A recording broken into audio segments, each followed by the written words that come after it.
Hello and welcome to the battle report for the Old World Show. This is our first battle report where we are basically practicing for the TSN event in December. We don't get to go to many, so this is one that we are getting a good sort of step up on. I have Andrew, the man, the myth, the legend, Hello. with me as always. My partner in crime and in real life. If you can just say hi, Andrew, again, because I don't think that was with enough feeling, please. Hello. There we go. There we go. Full of, what's the word? Enthusiasm. We've just had an amazing game. Not in the least bit salty. Let's start with the list, shall we, Andrew? Yes. Oh, I So should say as well, sorry, we will be doing real reports in the future. This, for now, we are doing them on Warhol just while we are getting everything ready. Andy's got about 61 armies he's painting, which will probably never happen. I've got the same. We just don't really want to be putting out any real life content unless it's actually decent, going to be decent looking. So we are going to painted be using models. Warhol for now. Okay. To be fair, a happy mix is fine anyway. Warhawk gives you the chance to test lists, test armies before purchasing, Very true. and also if you're trying to get some reps in for some tournament games, you're going to get a chance to sort of use armies that you probably aren't going to buy, just to make sure that what you're bringing works. So.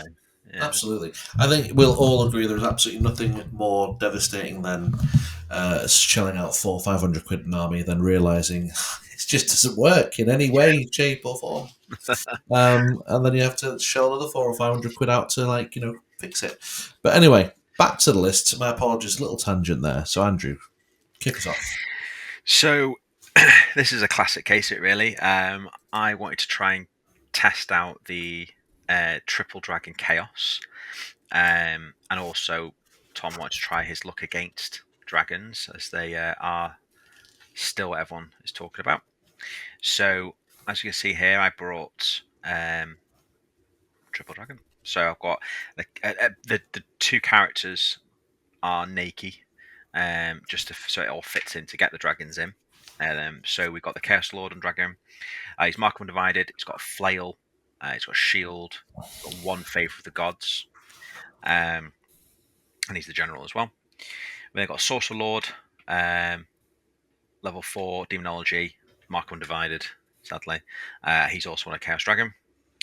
Then to get the 500-point core, we've got 2 units of 5 Chaos Knights with Lances, Mark of Khorne, which I'll get to shortly. 5 Warhounds with Vanguard, and 2 units of 5 Marauder Horsemen with Flails and Undivided.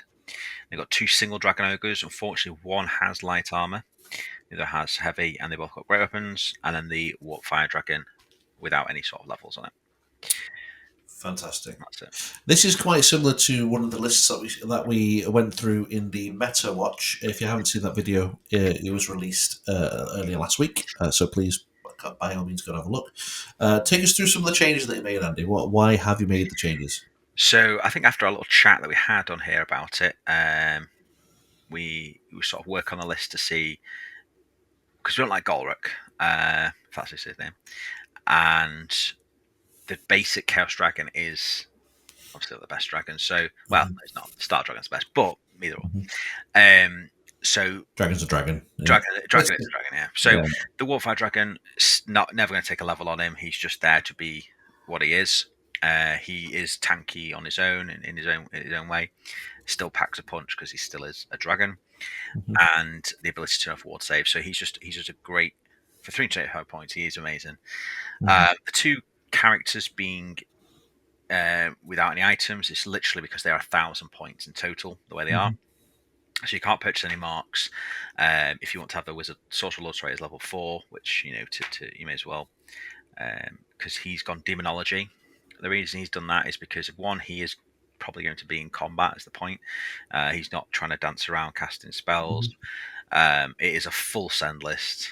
There's nothing, no hide in there. So he's got Demonology to go for some of the buff spells. See if he can get himself a bit tougher, because he's obviously not as tough as the Chaos Lord himself. So if you do get a couple of those the buffing spells. I forget the names. Demonic Vessel is it? The +1 strength attack and AP. Which is for him and his dragon. He does obviously become much punchier. Yeah. And then you can obviously get the other one, which again I forget the name. I do apologise. It's the number 6 spell, which gives an extra toughness as well, so it becomes toughness 6 rather than 5. The core part of the list is. I originally was thinking, do you just take stuff to dance around at the back and not give away 500 points? But after a couple of chats with people, it really was decided after looking at some. It was inspired by some of the Polish lists as well. Who there's a guy who's doing rather well in their tournament scene using a similar list to this. It was just make it again full send. It's the next wave of stuff. The dragons can only see and charge so much, so having those extra bodies in there that can still do damage, because Chaos Knights still do have a little bit of a punch to them, especially if they're Mark of Corn.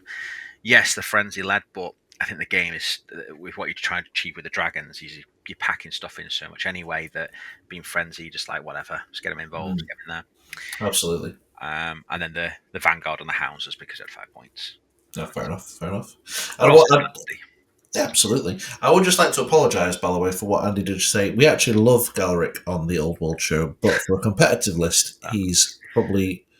Well, we think he's too unreliable, don't we? He's too hard to control, and that is if you're thinking about competitive, we're getting ready for an event. It's just not something that we would take. No, you want the reliability, and like I think after like James was saying when he spoke to Jack, wasn't it? He took it. He felt it's just not reliable. So, having a good look into other people taking the Triple Chaos Dragon list, I can see that they competitively and doing well with it as well. It's the Golric pick wasn't favoured, so we thought we'd have a stab at this. Absolutely brilliant. Okay, so moving on to myself. Okay, I took dwarves. So I've been toying around with a load of dwarves. I've been looking at expedition lists, and I've been looking at grand armies. I actually think both can do some really cool stuff.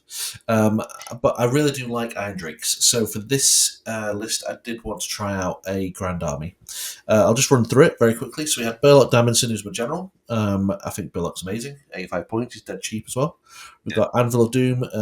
He had basically naked, but he had the Rune of Preservation, so it makes him immune to multiple damage and killing blow. We then had the Thane, typical Fireball Thane. The one difference I made for him is that I did put him on Shield Bearers. My reasons for this was because, one, I feel like the bigger base is helpful when you're looking at a line of sight. You can actually draw a bigger line of sight, seeing as he has 360-degree line of arc. Line of sight.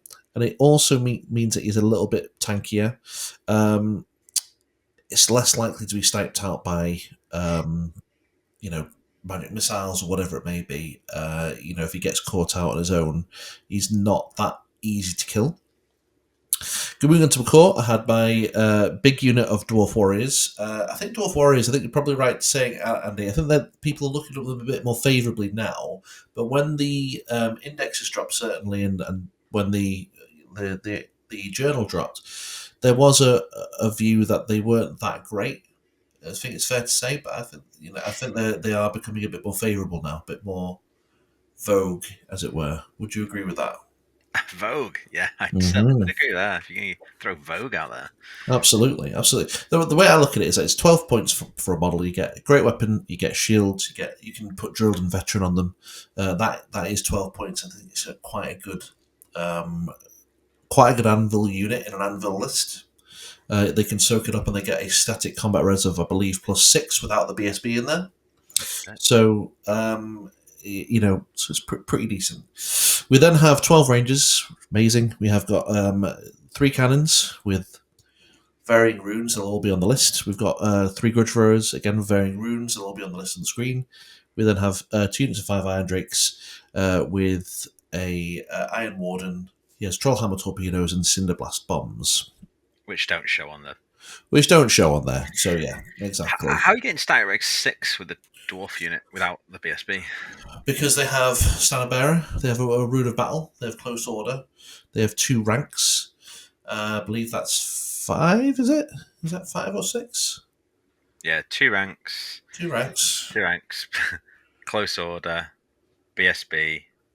What's it? Rune of Battle 5. So it's 5. My apologies, Oh, 5. Okay, so 6 with the BSB in there.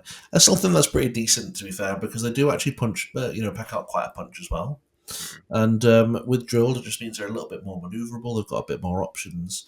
Veteran means that they're pretty hard to get rid of. You're not going to make them panic and run away. We love veteran, don't we? Yeah, veterans are an absolute favourite. You said about the Thane on the shield by about 360 line of sight, but he gets 360 anyway when he's on his own. He does, but he's got a bigger base, so you can he can reach out past things, and it's just got a bigger You just area to draw take that it up, from. taking up more. Yeah, okay. Yeah. So he always has 360 degree line of sight, but I just feel like the bigger base is sometimes helpful, especially if you like if you like covering him with rangers or whatever, and you need to get sort of an angle through Yeah. models. It can really help. And been making him tougher was on the back of a game we played as well recently with the Wood Elves. Pillar of Well, Fire spam versus him. he was actually already tough. We just played that wrong. So, what I will say, guys, is that mistakes will be made in all these battle reports. The game is still very new. I Oh think yeah. it's fair to say that everybody is still learning. Um, no more so than myself. All right. So, if there are any mistakes, please just leave it in the comments. We will always learn from any kind of feedback or criticism, as long as it's done in a polite way. If it's not, don't bother.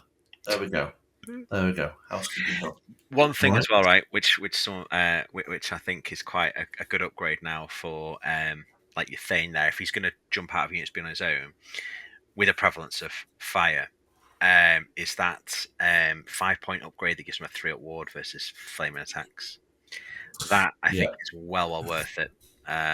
To mean that you're just not going to be scared of popping him out of a unit when Oh you're yeah. playing against some of the lists like the Wood Elves, for example, we played the other day. True. It just means that he's being wounded on 6s by Pillar of Fire, and even when he gets wounded, he just makes him that harder to kill, that much harder to kill. So it's really good. Okay. I think we can move on to deployment. Yeah. Yep. So we were playing we did a random roll, didn't we, for a mission? We ended up playing what was it? Command and Control. Yeah, we played Command Command and control. Control, Yeah. which I think we Yep. both completely forgot the mission actually in the game, but whatever. So it's Command Well, and Control. spoiler alert. I don't think it's relevant, regardless. To be honest. Yeah.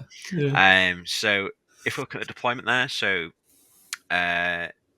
you won, I think, the roll for deployment. I had way more drops than you anyway, so you was Mhm. getting +1 no matter what.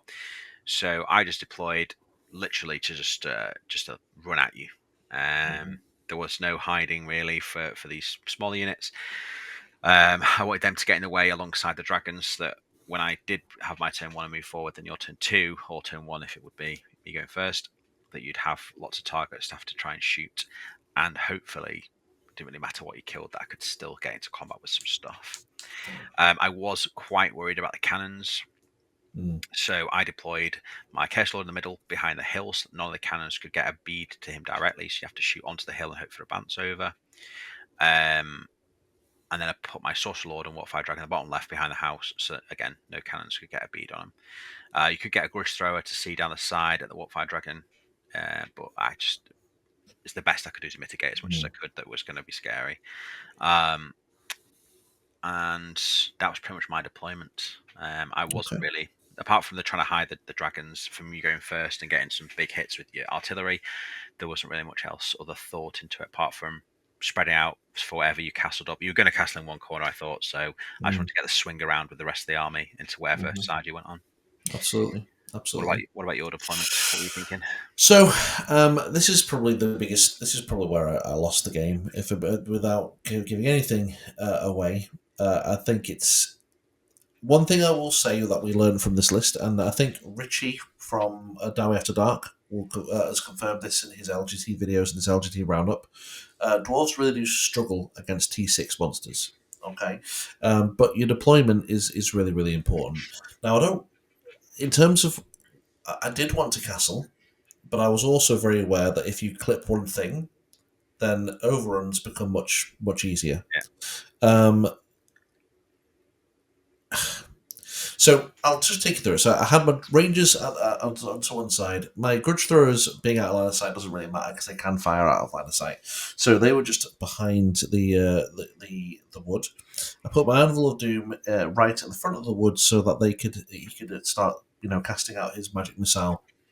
At 27 inches, it does mean that I could potentially get some turn one without you being in a realistic position to actually deny it. There's only 24 inches between them and, say, the Marauder Horsemen, I believe, as well as the Chaos Knights. So the idea was to try and get some early hits off because that is an amazing magic missile if you're able to cast it. Oh yes. You've also got the Dwarf Warriors. So ideally, I would have wanted these Dwarf Warriors in front of the anvil, but again, I didn't want to block out any sort of line of sight. The idea being to soak up a charge, use the static combat res to either win or draw, or lose very, very slightly. But yeah, like I said, in order to get that kind of early hit, what I had to have them in front, to the side. The Iron Drakes. I didn't really know what I wanted to do with these. My thoughts were really to go for the little units and not the dragons at first because I just felt that your dragons that weren't that easy to kill. Whereas maybe I can get some points on your little units, your dragon ogres, your chaos knights, your warhounds. The dragons were just the Kansar were just trying to get beads to everything. I know they could theoretically shoot your dragons when they're out in the open because they're a large target. But really, I was more concerned about the little units, just sort of tying things up and stopping me from doing what I need to do before the dragons get in there. So that was my deployment. I do think it's not a very good deployment now that we've looked at it and we've played the game out. To be honest, I'd probably just castle everything up and give you layers to go through. With the Iron Drakes out front, they could then fall back through units and continue shooting your large dragons going forward. But like I say, we'll go through it and break it down sort of as the game goes. All right. So, are we happy to go into turn one? Anything you want to mention? That really it was. I going into this, I was very worried about what kind of damage you could do with your shooting. Obviously, you've gone full artillery. Iron Drakes, I think, are the most scariest unit for me. Torpedo, and obviously just more reliable to hit. Mm-hmm. Especially being strength 5 against my Chaos Sorcerer, being toughness 5. Cannons, I just mega scared of cannons in general. I just feel like they're quite reliable in dwarves, and they hurt. Then the grudge throwers, I just wasn't too sure how much damage they were going to do because I know they're D3+1 with the holes on. Thought it'd be quite easy for you to get the hit on a Chaos Dragon, but surprisingly, as we'll find out, it's not that easy. Mm-hmm. And I wasn't really worried about the small units dying, but I know that they were still going to cause a problem. So my right-hand side there at the bottom, they could swing round to your cannons and hopefully just work their way through your artillery if my dragons got stuck up fighting your other stuff in the middle. So I felt deployment-wise, I felt pretty okay if I was going first or second here with the way it was all put out. So yeah, on to turn one. Bro, well, you rolled off turn one and you won the turn. Just so people are under no illusions, I don't go first in this game. I've actually not been first since before the LGT, and I didn't go first once at the entire LGT. And every game we played since, I've not gone first. It's quite interesting, that isn't it? But you know, you just get good at playing second, I guess. No, Maybe you should base all your plans on just going second. That's what I've got to just do. Yeah, that's just what I've got to do. I just assume it. But I know as soon as I start doing that, I'll start going first. And it's like, oh, great. Take us through your turn one because that is one aggressive movement. Yeah, so I literally just I wasn't sure whether to either sorcerer 10 or to go 20. Moving 10, just trying to cast a few spells, but the spells that I got, were I got Demonic Vessel for the +1 strength attack and AP for him and his mount, which was cool. So his output was going to be good. I got the Vortex of Chaos, which is just worst vortex I've ever heard of in my life. It's the Uh, best. then I traded something out, whatever the other one was that was rubbish, for the summoning, which is is decent, good magic missile. And then I got the assailment, which I thought was okay actually. If I'm going to be in combat here, I don't mind 2d6 strength 2 no armor saves. Just roll some sixes. Um, so the spells were okay. Nothing. It's not a caster list, so it's not too bad. I would have liked the +1 toughness spell, just to make it that a little bit tougher. But at least getting the other buff spell, the +1 strength attack and AP was fine. So I thought, actually, I'm not going to do loads of damage with this missile. I could only see, I was only ranged like the warriors anyway, maybe the rangers. I can't quite remember here from where I was, but it wasn't enough to make any difference. So I thought, sack it. I'll just go everything max move forward, literal full send. Just do it the right way, and then so my movement phase lasted like 2 minutes, just past the turn. Yeah, bro. Yeah, and it's like that is a pretty intimidating thing to see through dragons, and the cavalry literally getting in your grill turn one. Was it what you expected me to do turn one? Yeah, I mean, Was there anything else? what else are you going to do apart from anything? If we're going to be completely honest, what else are you going to do? You don't have any shooting. You only have the one caster. So I was kind of expecting it. I was hoping to go first, which I know you should never ever do. You should never base around a plan around going first. But I feel when it's something like a gun line against, dragon spam, then maybe you do want to play to go first. Do you know what I mean? Like you're reliant on doing damage in your shooting phases. So the more shooting phases you get before the lines clash, the better. But it is what it is. So I'll take you through my turn one. Really quite simple, because not much happened in it. I moved my Iron Warrior, my Dwarf Warriors up. Now the reason why I did this, I actually double moved them with the Anvil. So the Anvil was really, really good every single turn. I felt like it passed out immune psychology, which is huge against so many things causing terror. So immune psychology and the +1 save and reroll save was on fire this whole game, really, and really kept me in it longer than I had any right to be. If I think that's fair to say. Would you agree with that, Andrew? Yep. Yeah. Okay. Nice. The Warriors moved up, and then they double moved around, basically to block the Anvil from being charged from either of the dragons. The Rangers shot into the Marauders and killed 4 of them. The last one didn't do anything, I don't think. Oh no, sorry. My Thane popped out of the Warriors before it moved and killed the last Marauder, so I killed that whole unit.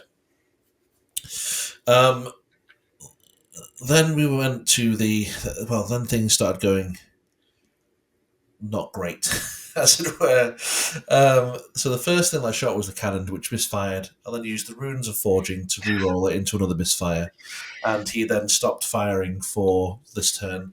Luckily, he had rune of reloading, so he could fire the next turn. So it's not the end of the world, but still not the best start. Yeah. We then rolled another misfire on the other cannon, I believe, and the other cannon didn't misfire, but then got lodged to the ground before it hit anything. So did absolutely sweet FA with the cannons that turn.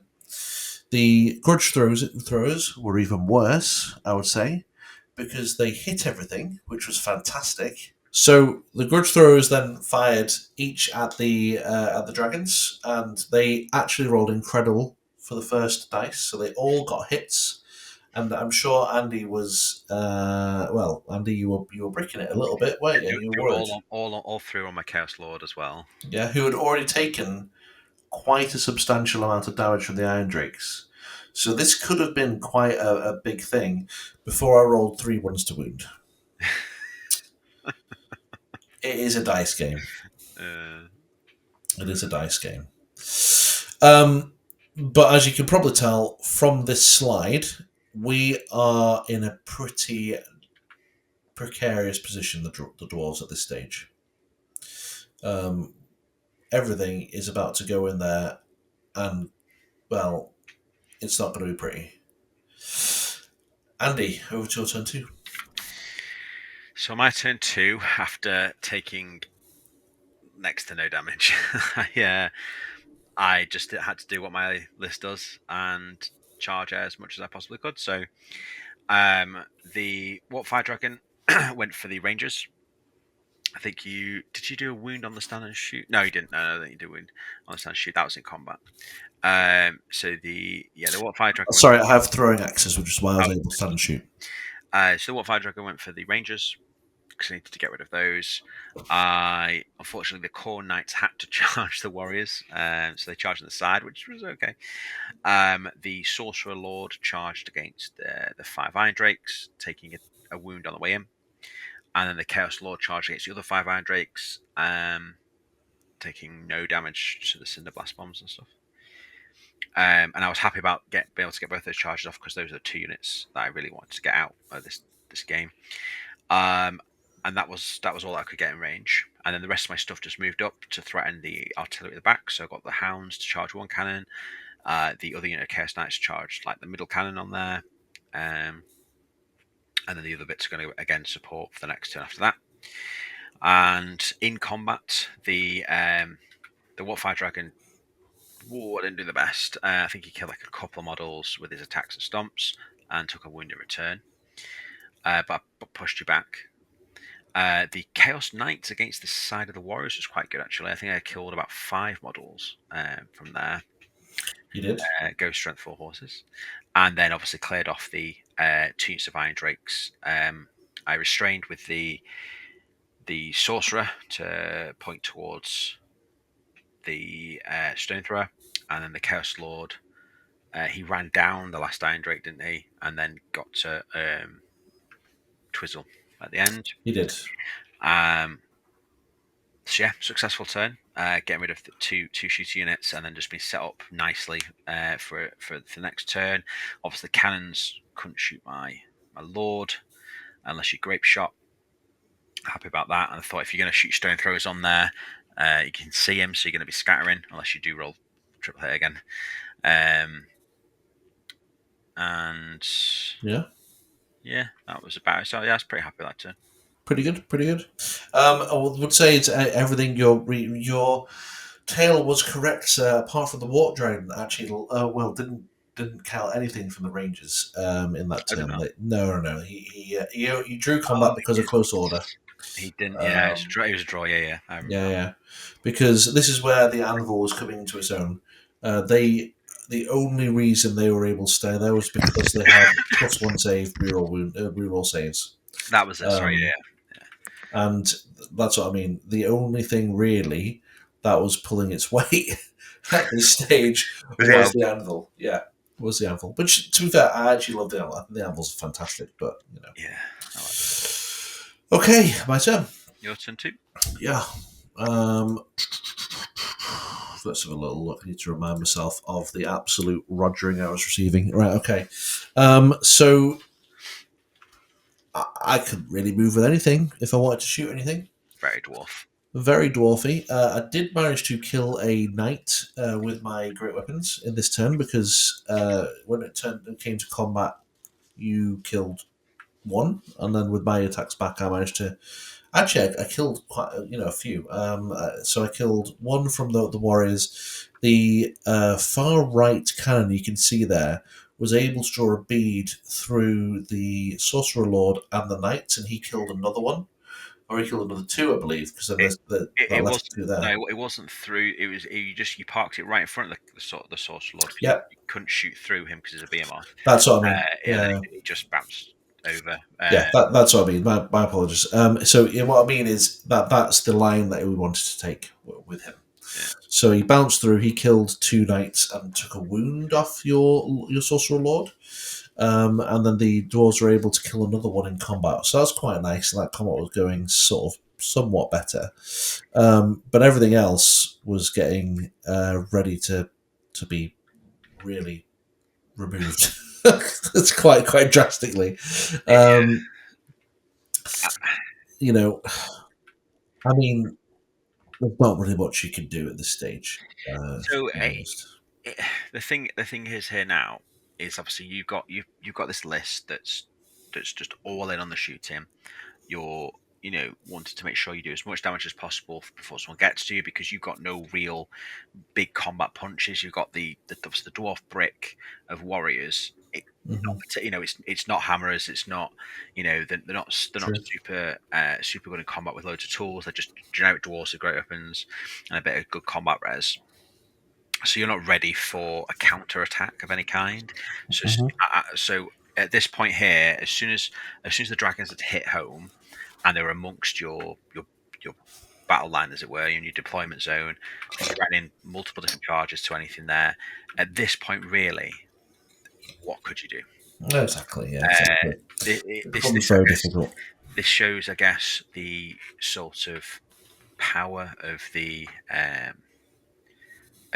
dragons, and the sort of weakness, I suppose, of a shooting list if you can't shoot off three dragons, or Yeah.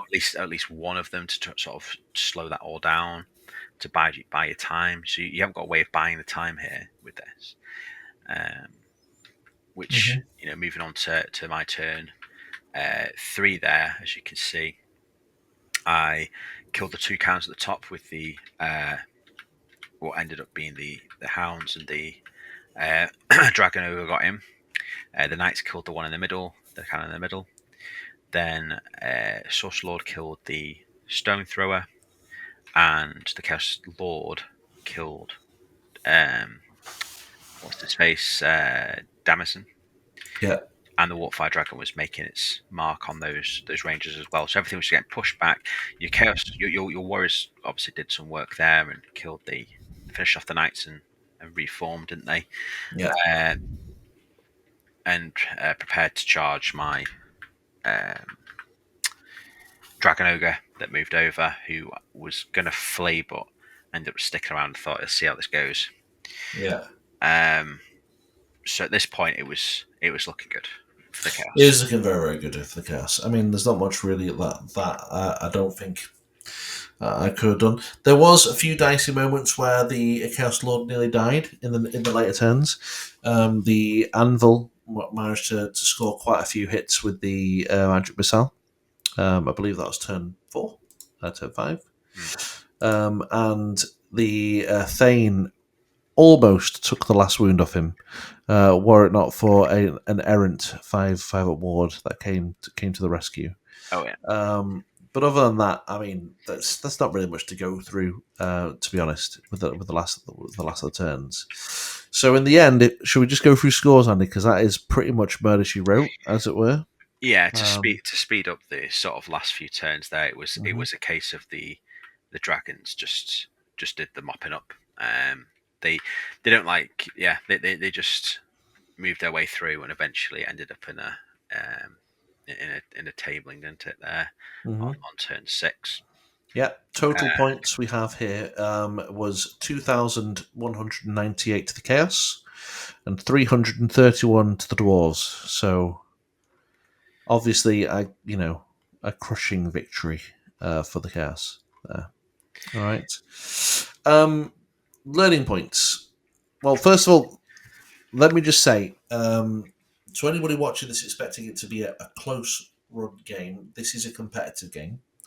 And occasionally you do get competitive games that end quickly. yeah, Um, Obviously, we will do maybe more balanced, more fun games, for fun themed games in future. But for this is a competitive game, so please, if you're expecting it to go down to turn 6, it doesn't always go down that way. Really. it's showing a well, one, a practice game, a competitive Hmm. practice game, Exactly. and you wanted to try and see what it was like against dragons. Hmm. I was interested in seeing what playing with dragons, because I'm quite anti-dragon myself. I don't really not a big fan of using them. Hmm. I quite like lists that don't have dragons in. To be fair, because I like playing against dragons, because I find that with the lists I kind of make easy to avoid, Hmm. especially when you got Bretonians. So interesting to use them for once, especially not just one and going the whole three. We want to try and strain test your dwarves, don't we, as well, Yeah. and to see what they can, how much damage they can do, what they can put up with, and to sort of perfect a list with them as well. We think that obviously their artillery is really strong, so we're just trying to see what works best there. And obviously from this we can take away from this game and think, right, what dragons are going to be a problem. I think dragons are, yeah, I think dragons are generally a problem. However, that being said, um, in that first turn, the dice did not really go the dwarf's way. Rolling 3 1s to wound a dragon with 4 wounds left, with strength 8, AP 3, D3 plus 1 damage.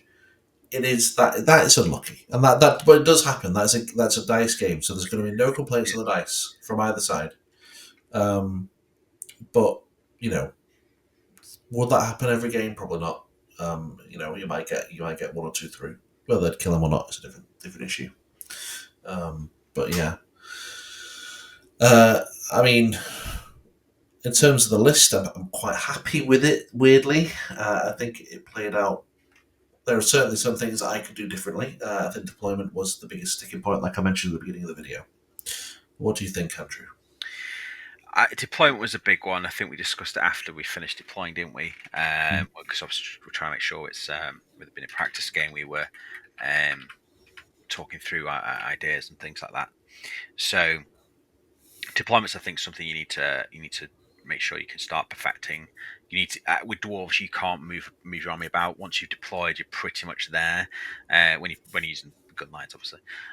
So your deployment has to be spot on, and that is something that needs to you need to perfect practice, and we can do over time. It's just some Warhol mock-up deployment,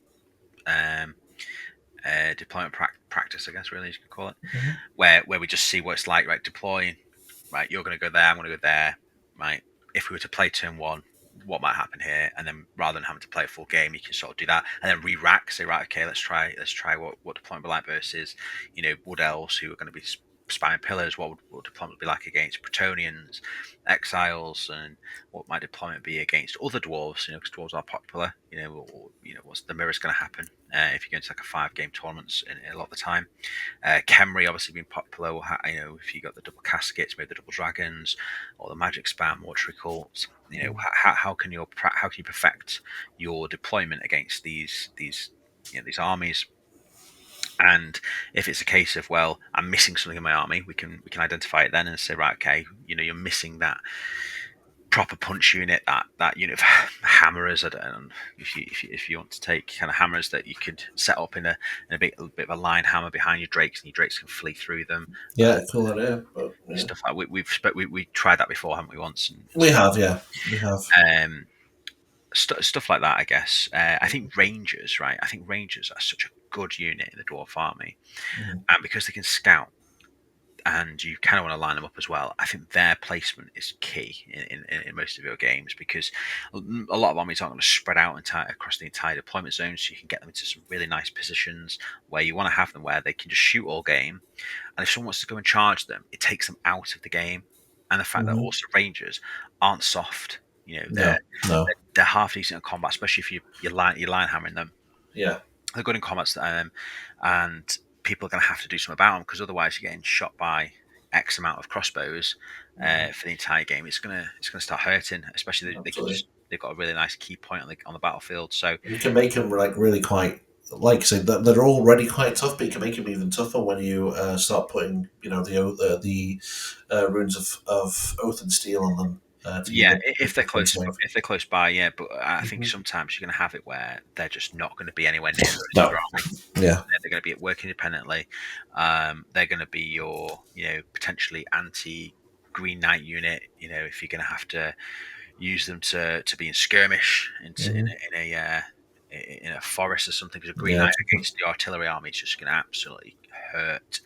If he can just technically everything's magic, so there is that. Well, yeah, but apart from the Thane, if he can get a bead on him where he's the guy's not in combat, the idea here, man, is he pops out your forest and just charges and keeps overrunning until the Yeah, do that. true. So the big part here is placing your artillery, making Yeah, sure artillery isn't um, and the Iron Drakes. And in a the Iron Drakes. position.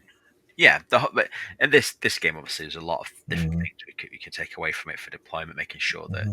you're not going to have it where you said at the start the guy you don't want your opponent just to be overrunning constantly and being in combat all the time and you can't shoot him. You need to have it so that a guy overruns, he's in the open and you can shoot him with something. Mm-hmm. Um, so you need to make sure that you're always able to shoot, which makes you think. I like triple line Drake to be fair.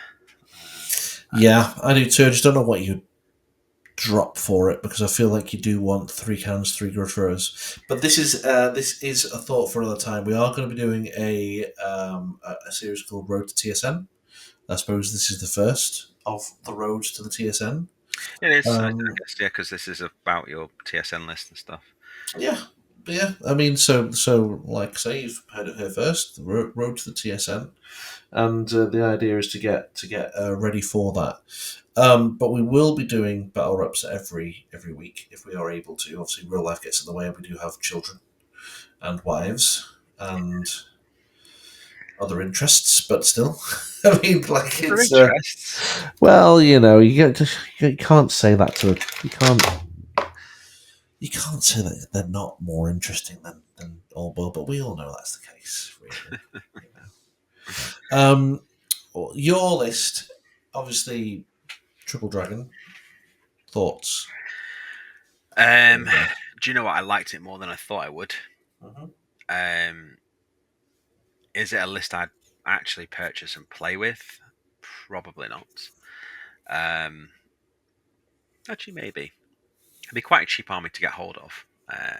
To be fair, so and I imagine three dragons on the table looks amazing. Um, Imagine it does, yeah. You so were you were saying the Warp Fire felt a little underwhelming though. it's. I mean, to me, I don't know what it is. Right, dragons in general feel underwhelming because I just coming from we're coming from 40k where stuff was all hit, all wound kind of way, and that's not the case in Old World. And I find that like the Warpfire Dragon obviously hasn't got a rider to get some extra attacks in there. So when he's got 5 attacks rather than 6 like the Chaos main dragon, um, hitting on 3s most of the time against your normal infantry and things like that, and you're getting like 3 or 4 hits, and then you win on 2s mostly, so you get like 3, but sometimes 2 wounds through. You're like, does it feel like I got a lot through there? And then you pass the saves, just kill one guy, then he does his stomps, kills like another 1 or 2 sometimes, depending on how well you roll. And it just feels like, wow, it's okay. I only killed like 3 models there. Um, the biggest thing is that the defense. So it's like high weapon skills. You hit them on 4s, usually at best, and then the toughest 6, meaning that you're wounding them, you know, not on 3s kind of thing. Um, in your case, being strength 5, most do normal infantry and things like that. So you win them on 5s. So they are tough to kill. So the output just didn't feel great at first, but they are good for the grind Mm-hmm. and kill or killing small units at least anyway. But otherwise they're good for the grind. You don't want to. I just don't see wanting to throw them into big units at the front. You want to be setting up though. You want to get those weak units dead, get them through into the middle of someone's army, and then start just charging about in the backfield, and then setting up for a charge against a big block, where you're getting rear and flank charges with other stuff or with multiple dragons in there. But most of the time, I probably just avoid a big block of whatever it is that's beefed up. If you had like a king or some hard hitting character, That's the actual problem with Dwarves, isn't it? yeah, just want to avoid that guy at It's all so easy to costs. avoid, yeah. Yeah. And to be honest, I probably want to avoid other dragons. Mm. Obviously, other people who can invest points in said dragon are going to have 5 up meteoric ions and 5+ ward saves, 5+ regens. So they're going to be that little bit more tougher than these dragons, and have some actual magic items maybe that make the rider better, or anoint netlings and not going to have to even hit them if they're wood elf ones, stuff like that. So yeah, it's Yeah, I It's think you'd nice. also struggle to avoid things like the hero duke from Bretonia. Yeah, All dragons struggle to avoid him. To be fair, if yeah. he wants to come for you, he's going to come for you. Fast moving 369 sight guys. Yeah, It's possible exactly. to. Yeah, who just so happened But to like kill you? You don't even have a ward save on him, do you? they have ward saves. So The Warp the Fire. the Water Fire Dragon gets a ward save against magical attacks, which your Duke guy has because he's got a Grail Vow. No. Oh yes, he does. The magical attacks. Yeah, true. So he Okay. gets 5 water save against magical attacks. He has Yeah. a full plate armor 4 plus save normally, and he has 5 plus regen. So he is quite tanky. Hmm. Um, Obviously, he's got less wounds than the Chaos Lord and Source Lord dragons. Is the other part to it, but yeah, the Source Lord and Chaos Lord don't have any sort of regen. They just have full plate shield on um, the Chaos Lord, and then they both got 5 plus ward saves built in, which is what makes them um, worth taking. So yeah, against Bretonians with the Killing Blow guy, I don't know. Have to just take it on the chin and hopefully doesn't roll that 6 and I can just whack him back. I guess, but try and make sure that the other stuff is causing enough problems and damage at the same time. I do like the fact that it's just like a full send list, like you're just throwing everything forward. The games are going to be quick. That game was quick, It was. which is nice. Um, but for me, there's not enough. I like strange technical lists where you lots of movement shenanigans and magic and bits of shooting, and you've got a lot more Mhm. to it.